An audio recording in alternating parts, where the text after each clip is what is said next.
নমস্কাৰ বন্ধু বান্ধৱীসকল, আমি আজি ভকত চাপৰি গৈছিলোঁ। তাত গুড় কেনেকৈ বনাই চালোঁ দেই। আজি মই প্ৰথম দেখিছোঁ, আপোনালোকে দেখিছে যদিও নাজানো দেই। আজি মোৰ প্ৰথম দেখি বহুত ভাল লাগিলে গুড় কেনেকৈ বনায়। এইটো মেচিনত এনেকৈ কুঁহিয়াৰখিনি সোমোৱাই ৰসখিনি উলিয়াই আছে আৰু তিনিচাক ৰস ওলাই আছে পূৰা।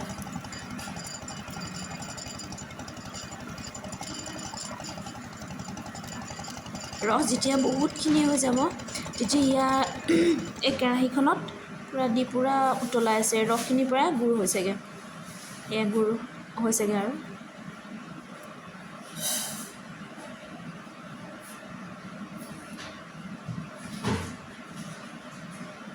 আৰু তাতে ক'লে বোলে ইয়াৰ যোনখিনি ফেন খাবলৈ বহুত ভাল লাগে বুলি।